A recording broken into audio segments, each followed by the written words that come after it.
Hi everybody, welcome to Stuart's Kitchen again. So there are times where I really want that breakfast sausage, that greasy kind of not good for you stuff, like say when you have it after going a night of dancing or going to the bar. But anyway, so I started making my own sausage because I like that flavor. So let's get started. The tools you're going to need, you're either Vitamix, if you have a fruit processor is really good, and also the blender. But the blender is the last thing you really want. But make sure they all have pulse. So that's that. I have a small mortar pestle and a large one. I just happen to have that. If you don't have this, at least have that. This is going to grind your herbs and stuff, and that's what I'll be doing. Your meat, here's your pork. This is, they call it pork rib ends because end of the cut, I guess, and there's a bone here which I've deboned. You can actually use pork butt and pork shoulder. They're good too because they have lots of fat. You want fat in your sausage because that's what makes it juicy. A lean sausage is just dry. It's not good. So that's the pork. Pork is very neutral, so you can have anything with it, anything savory. So that's what I'm doing here. And typical with pork, sage is the pork favorite. If nothing else, maybe rosemary, but sage is really good. You see that all the roast and the winter roast, whatever, that you see that a lot. Black pepper for some bite, spice. Aromatic is coriander. You'll find that in a lot of sausages. And then last but not least is the anise, which is like dill but anise, and the licorice flavor. I used to know an Italian, and they said this is what they use in their sausages every year. They have an annual sausage making thing. And for tonight, I happen to have an apricot, some leftover apricot. Oops, that's funny. So fruit and pork really goes well together. Apricot, apple, pear. You have all kind of sauces. You can roast it. It all goes well with pork. So I've cut it up to little jewel-sized pieces, very small. So let's just get all this in here. So I'm going to dump it in here. There's a quarter teaspoon black, quarter teaspoon coriander, quarter teaspoon anise, and the sage works out to be about a good tablespoon. I'll get rid of these. I'm going to grind it. We're going to grind it up, and that's going to go into my pork. So you just press and crush down the pepper first because it flies everywhere. Just rock it back and forth like this. They go in circles. Go slowly first. As it goes up the sides, you're going to crush and break up the fibers. You just keep on going that. It smells really good because the sage is so aromatic. If you use this, use a plastic or something for your counter. Otherwise, you're going to ruin the counter because this is a stone. This is 6 inches. They said 16, so I'm guessing it's 16 centimeters. That's the size here. Don't get the tiny ones. Tiny is not great. You want something a decent size like this because you want a good volume of spices in there. Especially if you do curry, which is what I do. I make out curry myself, and this is what it takes. Nice and fine. Press hard in a way, but rotate it and rub it across to the edges. That's what breaks down the fibers. So in here, I also have panko crust. Panko breadcrumb, that is. Put a tiny bit, about a tablespoon maybe. What the panko does, it brings it away and absorbs from the side because it gets stuck in the side sometimes. That's because it loosens it off really well. That's what the panko does. So there, give it a shake like that. And it's basically pretty much ready to go. I didn't mention salt. We should put salt in there. Let's put some salt in there. I'm going to salt the pork later too. Whatever it takes there. Your good quarter teaspoon. Let's shake lots. You can't have meat without spice, and and seasoning. Otherwise, it's just too bland. That's not too bad. So the pork. Watch that go. So the pork, yeah, I'm gonna slice it, dice it, whatever I want to do. What the idea what I'm doing this is because I want to break up the sinewy and the membrane, because the membranes will get caught up in here, and let's just say it's be a real bitch to clean because it just gets caught up, wound up in the bottom. So that's what you would do the pork. Any kind of meat you want to put in a blender, just cut up all the fiber bits. It looks like I got a bone in here too. Just take the bone out. The knife I'm using is this is ceramic. It really cuts meat really nice. I have my Japanese one, like I said in my other video.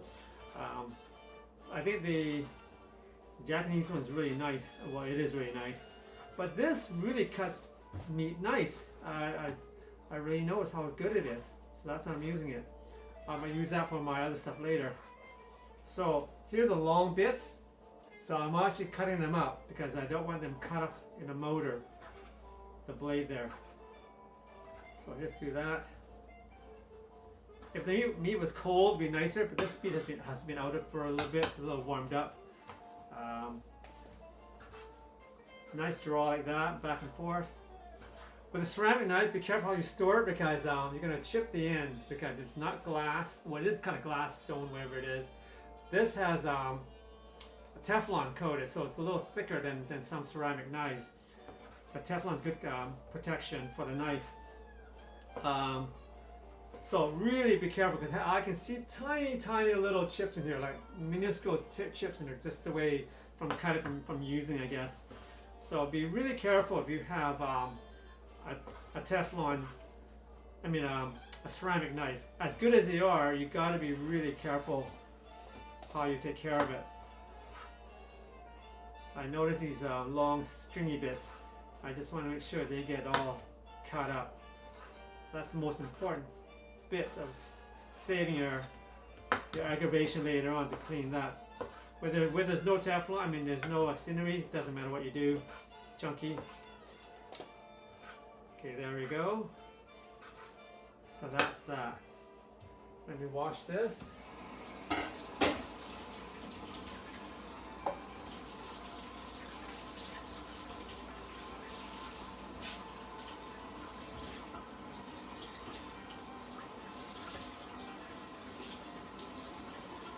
Got good clean. So here we go. Now the blender here. Let's see if you can see this. In here, chopsticks again. We're going to divide this into 3 bits, I think. This is about 500 grams. That's what I'm using. I think I'm going to go. I think I'll go in 3s. Divide to 3, because if you put too much in there, you're gonna try to blend it, but then be over blending too. Then it becomes a mush. You don't want mushy meat because you just want a texture of in your flavor and texture in your tongue or as you chew. There's something to eat. You don't want mushy meat. This is not prim or some over processed meat. There's that.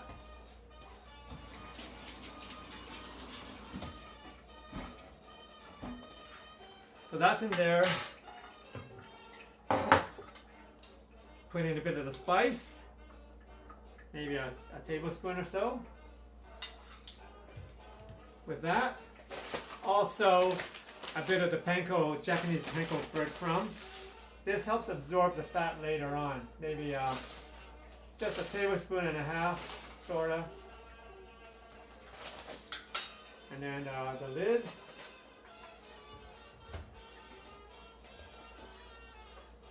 Turn it on. So I got it on super high, but I'm gonna pulse it. And you're just gonna watch how it breaks down.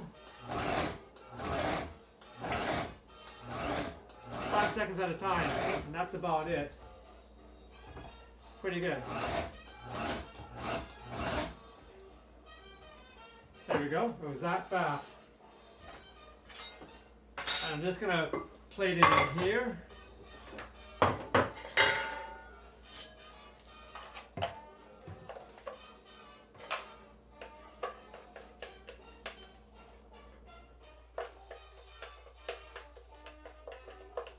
Just like that. That's the first bit. Oops, over there.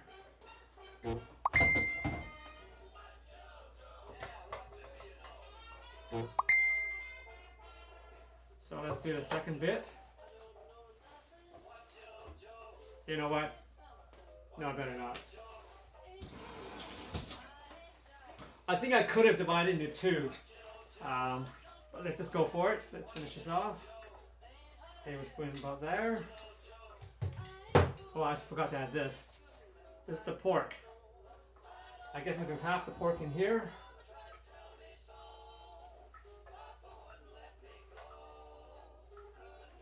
Half the pork. What am I missing?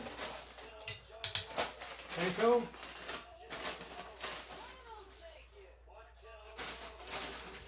Just one and a bit. Lid.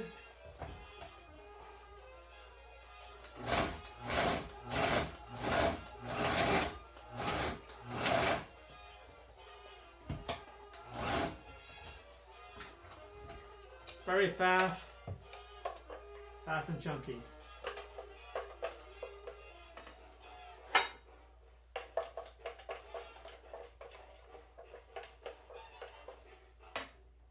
The apricot probably didn't even cut up, but that doesn't matter because it's just for flavoring. Last bit.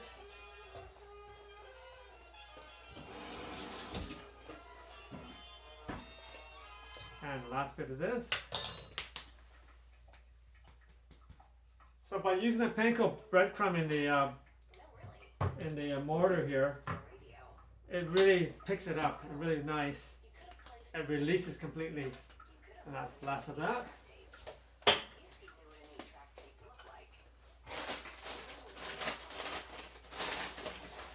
Breadcrumb.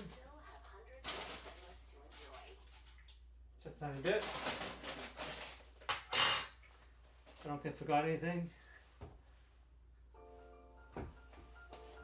So last bit.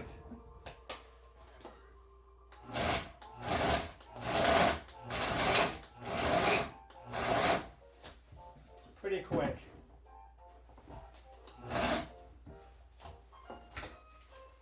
Nice and coarse grind, that's what that is. I think the first one I did is a little finer, but coarser is the way to go.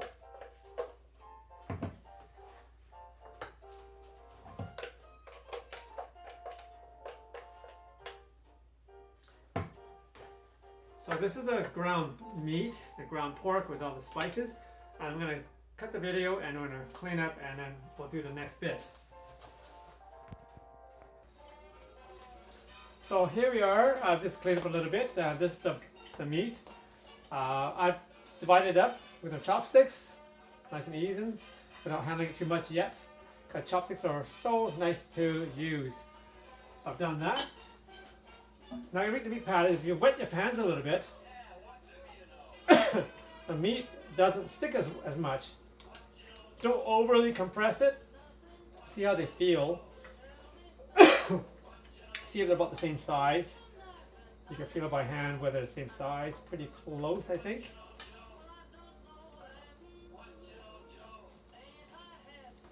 So, yeah, they're pretty much the same. This is a bit bigger. So play with it a little bit. I like mine a little bit oval-ish because that's how it's going to fit in my pan nicely. There's apricots there, so it's going to be neat when they cook up because I don't know how it's going to be, but I'm pretty sure it's going to be nice. But that thick, maybe I don't know what that is. Roughly an inch, maybe not even an inch. Square it up like that. Use your thumb to shape the edges. Don't squish it because you don't want to compress it. It's still kind of chunky-ish, but you want it formed together at least. This is a small one, I can tell. form the edges. That's all I'm doing. A bit of water.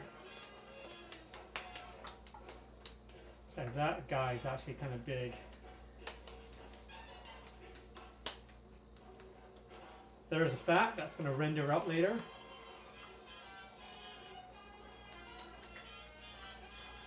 There we go.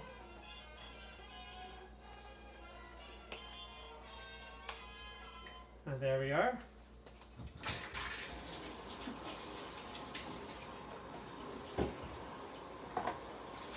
Wash your hands a little.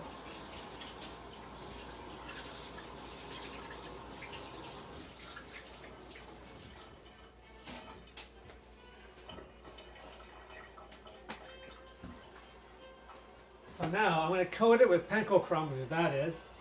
I use a mortar here to bring down the size. I want it finer. So press hard, rotate.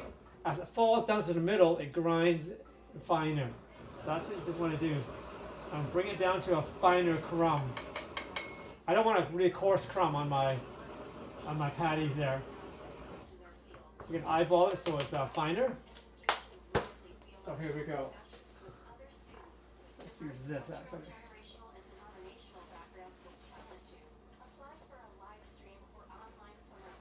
Better there? Okay. There's the crumb. Shake it up a little more. Sprinkle it on. Don't overdo it too much. Press it down. Turn it over. Get the edges. Turn it around like that. Get the edge. Flatten it to one side. Next guy. Shake it, even it out. And there we are. We just turn the edges. Pretty simple. Keep it together there. And turn it over. It's quite quick once you get this done. Filming here makes it takes a little longer. There, a little more here. Shake it out so it's even, and I turn it around the edges. So that didn't take much, really. It's still I gotta be careful, don't break it up because it's still kind of crumbly. Keep it there, and that's ready to go.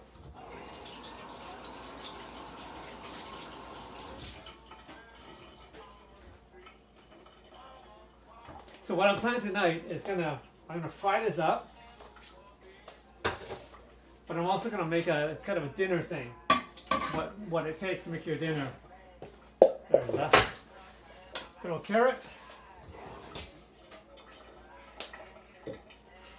So I'm going to have vegetables, and then my carbohydrate is going to be the pasta that I've shown in my past videos. So we're going to cook that up too. So here, let's get rid of this. The old Japanese knife. Take off. I happen to have an onion.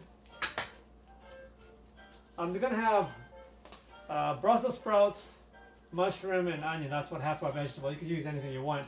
It just happens to what I have in the kitchen right now. Get that off there.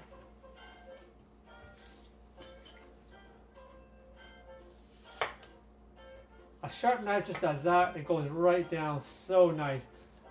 A dull, bad knife, you're pressing and you're crushing the cells, and it just doesn't cut well. I don't use bottoms of mushrooms. So 1, 2, 3, 4. Turn it over so you don't cut yourself. 1, 2, 3. It's hard to cut over here, so you cut here. You spin it around. And do the other side because it's stable. That's that. Keep the bottoms. I keep the point on a board. You never lose it, so you never cut yourself. If you're doing this a lot, you're gonna get mixed up and then end up cutting your fingers. Not a pretty thing. Tuck the knuckles over. Watch your fingers.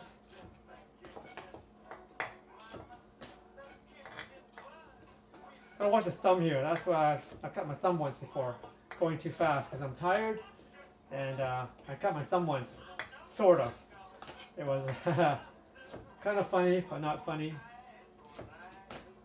So that's that. There it is.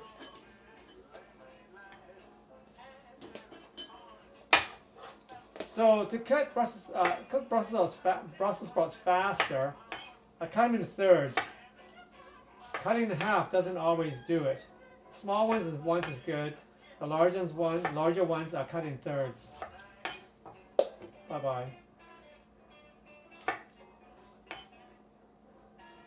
So there's that. If they're flat, once is enough. These guys are small. The large ones are always in thirds.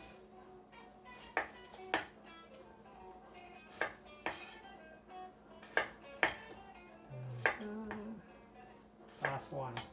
One on the floor. Ta-da. Like I said before, off the floor, 10 seconds, 20 seconds, who cares? My floor isn't that dirty, but isn't that clean either, I'm sure. There. This is part of whatever.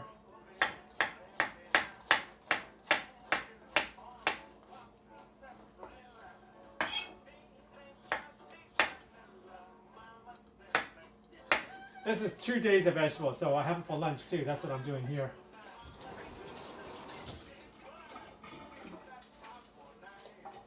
If you're going to dry your blade, which you should, blade sides up so you don't cut yourself.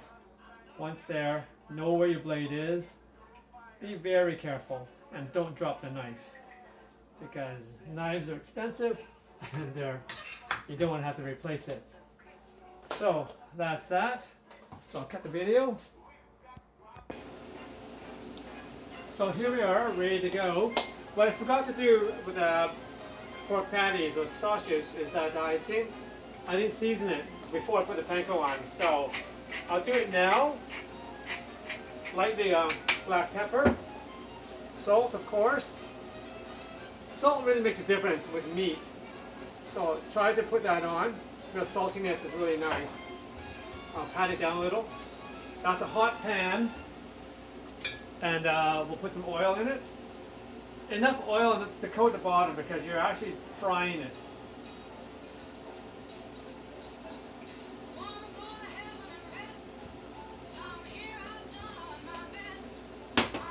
So there's enough to coat the bottom, more or less. I'm not overdoing it, but you want to have enough on the bottom. Have a good frying pan too, not some cheesy thin material. This is well, this frying pan is actually probably close to 40 years old. Just maybe just under 40 years old. It's a Lagostina brand. You might have heard of it. But drop it in away from you.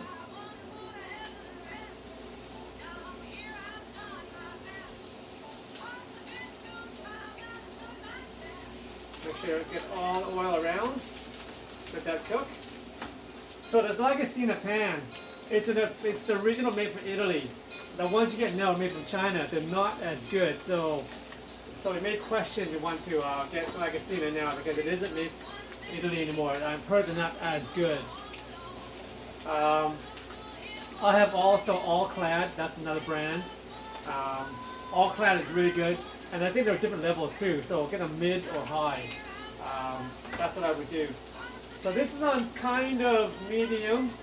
Don't go too high because it'll burn too fast. So I gotta watch this burner because, like I said before, these glass top burners, they either go too high too fast, they don't moderate fast enough. So they're tricky, these glass tops. Like I said, I like the coils, they seem to be better. If you don't have gas, that is. Gas is probably the best. But I don't have gas here, and I can't have gas here. So we'll let that go. And this pan, I'm going to do the pasta. So I'm going to have that kind of high up for now. This will take about, I'm going to say 3-4 minutes. I'm going to set the timer for 3 minutes, 4 maybe. We shall see. And you can tell by how it cooks on the sides. You want this as sizzling, and if it isn't sizzling, you know you've got your temperature too low. You don't want to sit it in oil and steep. You want to actually fry in oil. And a good pan won't stick because it's hot enough and it's searing, sears off the meat and it won't stick. So don't move it, just let it do its thing. Here, I'm going to high heat right now, max. I'm constantly using max on these glass top stoves just to heat up. It's just really hard. But you gotta watch your pan too. You don't want to overheat your pan and then wreck your pan. So let's just keep this going. It'll get hot eventually.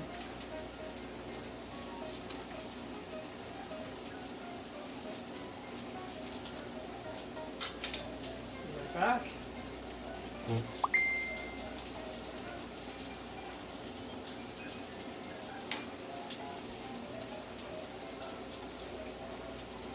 I can see it changing color up the side of the patties, so you know it's cooking through. Over here, I'm going to use virgin oil, extra cold pressed virgin oil. Probably a good teaspoon of oil maybe for flavor.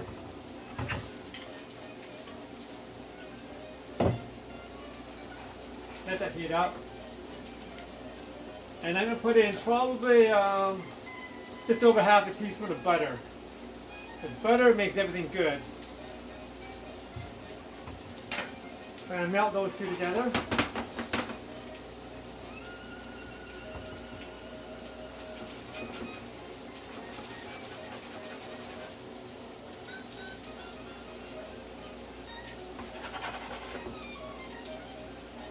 Getting kind of hot.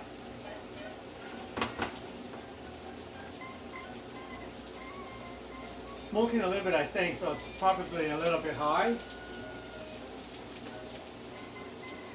Gonna wash my burner, make sure it goes off. So,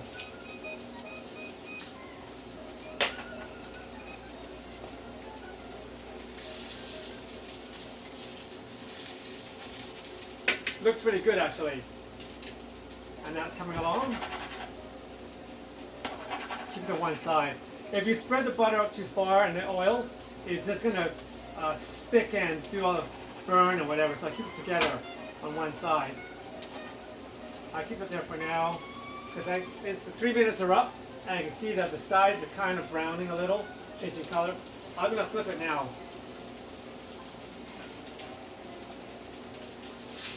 Nicely brown.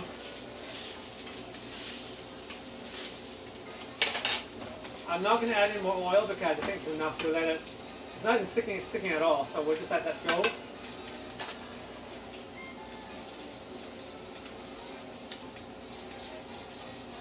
So I'm going to let it go for 3 minutes.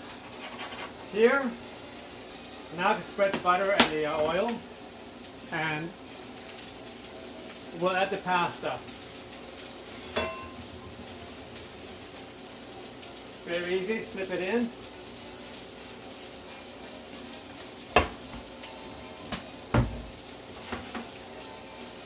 Spread it around, cook it, break it up.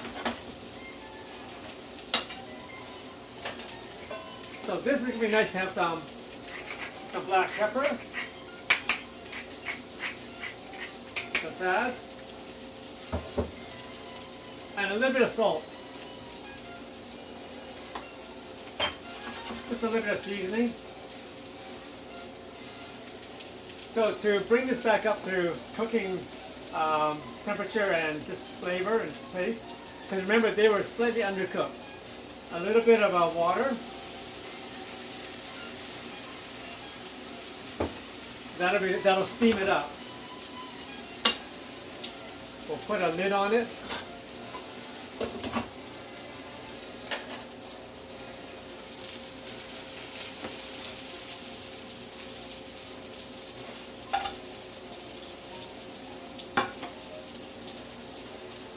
So 3 minutes on one side, 3 minutes on the second side. So Total is going to be 6 minutes there. While that's doing, we're doing this. See that steaming back up, really nice.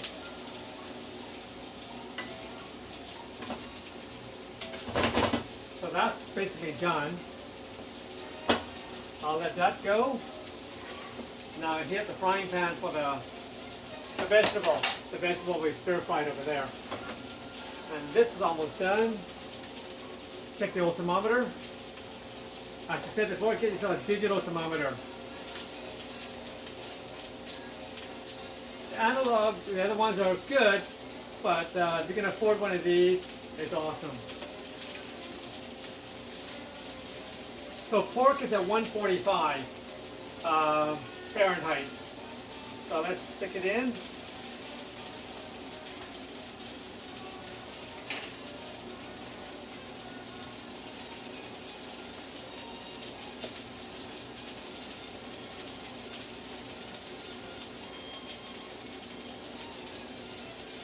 Pretty much 145. So that pork is done. Turn it off. And I'll drain it to one side. Now if you happen to have cork, which I drink a lot of wine, cut the cork and flatten on the bottom. And I'm going to raise it up so that the oil will come to one side. Hopefully. Not too high.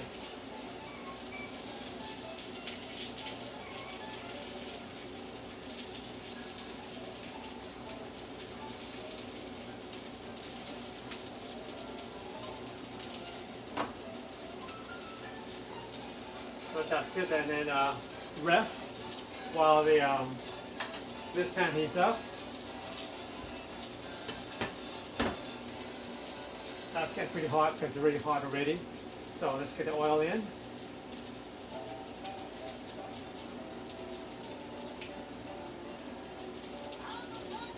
Probably another half a teaspoon of oil.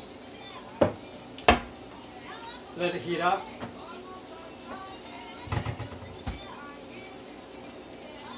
Spread it out right nice. Toss this in.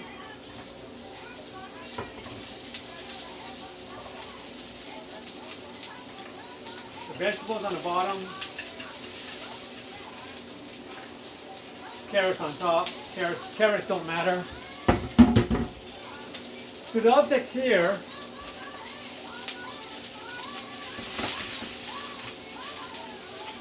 is to really heat up the vegetables, the Brussels sprouts. And Brussels sprouts like to be caramelized. It brings out the sugar, and that's what makes it taste better. A lot of people don't like Brussels sprouts, but if you do this, get it really hot, let it almost burn a little, and I put the lid on so it all heats up. Let's just be patient and let it brown on one side before we turn it a little.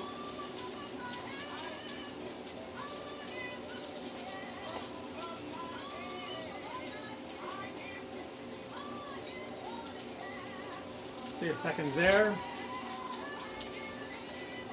The pan's on full heat, as hot as you can.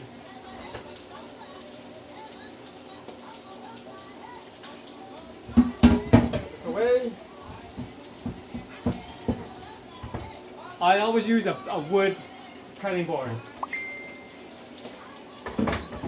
I don't like using plastic, just my thing. I think it wrecks your knives, especially nice good knives. That's a really good cutting board.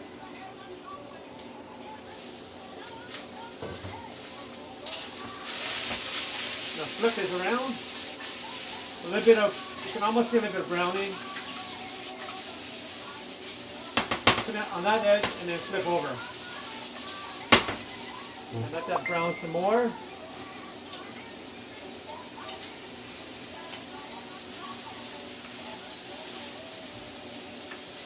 I like to brown the mushrooms too, but it's hard to get the mushrooms down there when you got vegetables, the Brussels sprouts. So I'm gonna get that really, really hot. Just for you. Every Monday you get a fresh playlist of 30 songs based on others that you love. It's called Discover Weekly, and you can And that's play it gonna right now. really get hot. The If I can get it really hot. every week, so when you hear something that pricks up your ear, It's steaming a little because I want to get it really hot.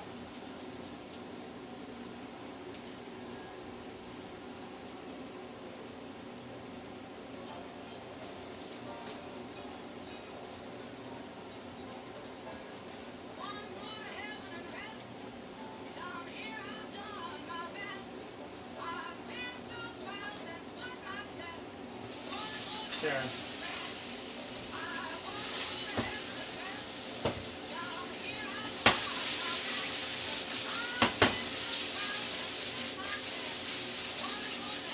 Super hot now. That's a really good stir fry, really hot. So now I add maybe another teaspoon of butter or less. Let that go let that melt down. Salt is important. Always season your vegetables. These are small holes, so don't worry. Pepper's nice with Brussels sprouts, I find. So I always use that. Gives a bit of a bite. The butter's melting, so make sure to turn it over.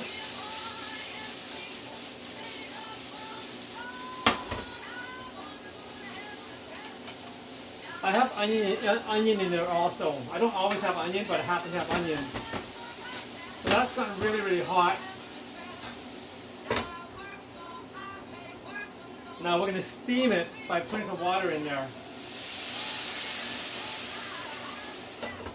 Because you don't want to continue to burn it, otherwise you have burnt vegetables. Not fun.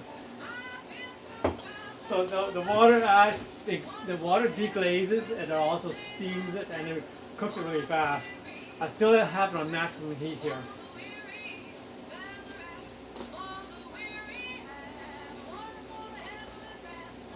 I can see back here is Pie Day Friday, so I made a pie this afternoon just because. And the bread here is from yesterday.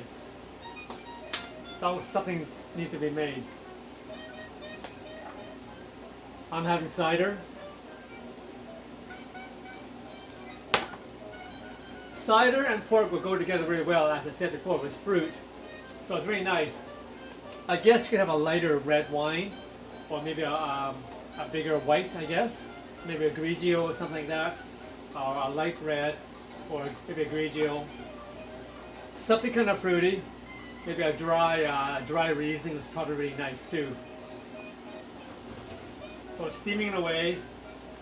I'm going to let it steam until it evaporates, and that way it gets intensely hot in there.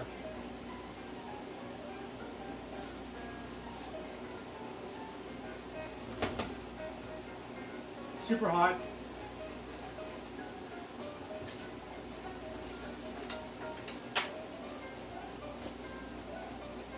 It's less steam, you know it's almost gone.